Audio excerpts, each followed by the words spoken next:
Boa tarde, aqui é a Suzana Rodrigues, psicóloga, psicanalista em formação, coordenadora do Núcleo de São Leopoldo da Sociedade de Psicologia do Rio Grande do Sul, psicóloga do Núcleo de Apoio e Pesquisa ao Processo de Inclusão, NAP, da Secretaria Municipal de Educação de São Leopoldo. Hoje, dia 2 de abril de 2020, 2 de abril é o Dia Mundial da Conscientização do Autismo, e já faz alguns dias que estamos numa rotina bem diferente, todos, e eu fiquei pensando hoje, venho compartilhar com vocês um pouco sobre como é esse período de isolamento e de mudança de rotina para as pessoas que têm autismo, principalmente para as crianças e adolescentes que estão hoje em casa sem poder manter as suas rotinas. Bom, para as pessoas com autismo, a rotina é um ponto muito importante, porque mudanças bruscas de rotina podem ser bastante desorganizadoras. Então, nesse período onde a rotina de todos foi alterada bruscamente, sem avisos e que é algumas vezes impossível e outras muito difíceis de manter as mesmas ações que eram mantidas antes. É bem importante que os pais, os familiares, as pessoas responsáveis por crianças e adolescentes com autismo busquem, na medida do possível, estabelecer uma rotina para esse período. Dentro do que for possível, manter a rotina mais ou menos como era antes desse período de isolamento social, mas é claro que isso não é possível totalmente, então é necessário estabelecer e manter uma nova rotina. Isso quer dizer horários pré-estabelecidos, isso quer dizer uma organização do dia, né? Tem a possibilidade de criação, sim, de novos hábitos, mas isso tem que ser trabalhado. Uma coisa que ajuda bastante, ajuda sempre nesse período, é importante a gente lembrar que é a antecipação. A antecipação favorece com que as pessoas com autismo possam sofrer um pouco menos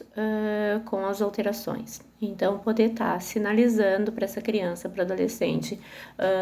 o que vai ir acontecendo ao longo do dia, numa sequência,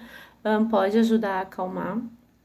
É importante também que os responsáveis estejam cientes de que períodos de maior desorganização ou de angústia extrema, de agitação psicomotora, nesse período podem ser mais frequentes, e aí há que desenvolver e há que reconhecer com cada criança, com cada adolescente, o que é possível de fazer nesses momentos, de forma a retornar à calma, retornar à organização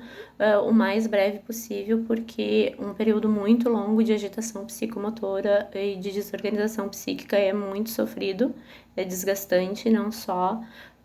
para a criança, quanto para a pessoa que está ali cuidando também. Então, poder também ir observando as reações da criança nesse período e poder ir o adulto também se antecipando,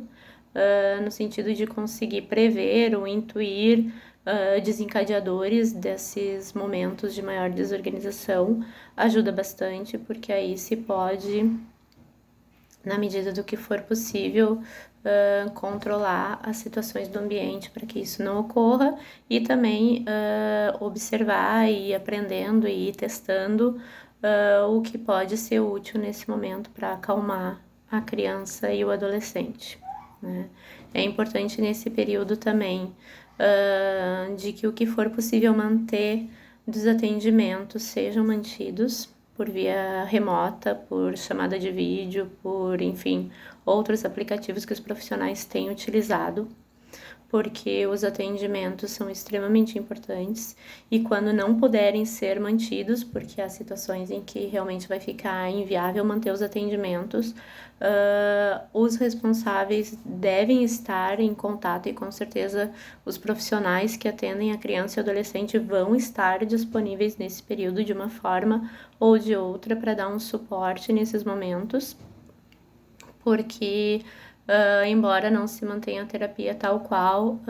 tem recursos e tem orientações que se podem realizar em casa e que os responsáveis podem estar também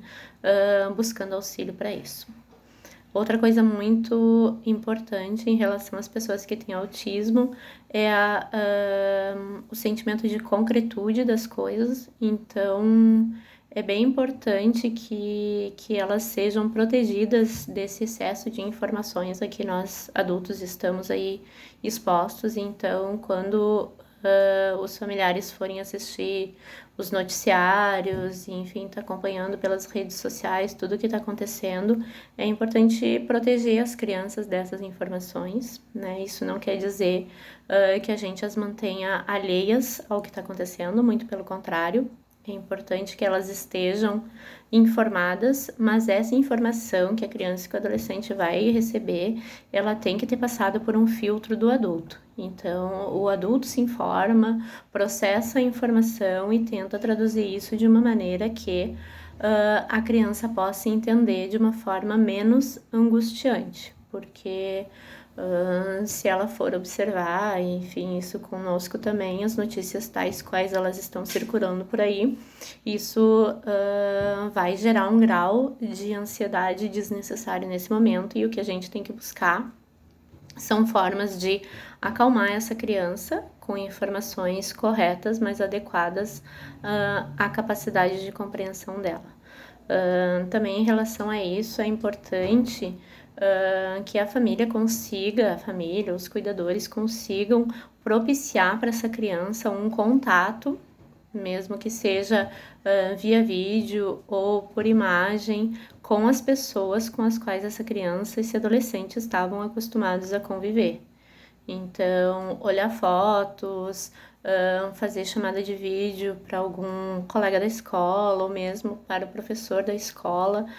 vai auxiliar a criança e o adolescente nesse momento, porque pode ficar com a sensação de que as pessoas sumiram, de que as pessoas morreram, de que as pessoas desapareceram. Então, mostrar para essa criança que as pessoas estão lá, que estão num outro lugar, ou que não está mais na escola, mas que está na sua casa, é bem importante. Poderia falar aqui de vários outros aspectos, mas também quero salientar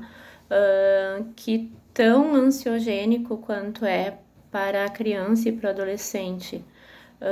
com autismo passar por essa situação, assim como é para todas as crianças e todos os adolescentes e para todos nós, né? Uma situação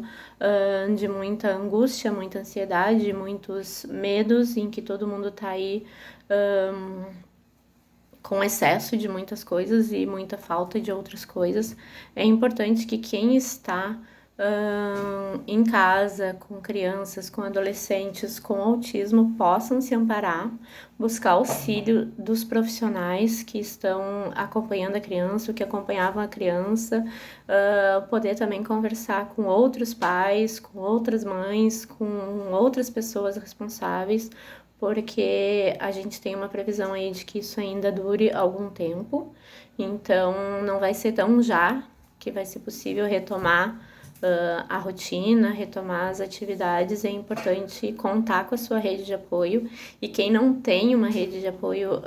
bem estabelecida pode nesse momento também estar acessando outras formas de apoio, construindo outras redes. Tem vários profissionais que estão disponíveis nesse momento, tanto para atendimento quanto para assessoria remota. Então é importante, apesar do isolamento físico, que se busque relacionar e buscar não só informações, mas também relações. Então, bom, isso é o que eu queria dizer nesse Dia Mundial, então, da Conscientização do Autismo, onde geralmente se fazem muitas ações e atividades nesse dia alusivas a conscientização e a vários aspectos que se envolve. Hoje não foi possível, então tem muita informação também na internet que a gente pode estar se abastecendo e pode estar colaborando uns com os outros. Essa foi a minha breve contribuição e vamos juntos, fiquem em casa e esperando que isso passe da melhor maneira possível.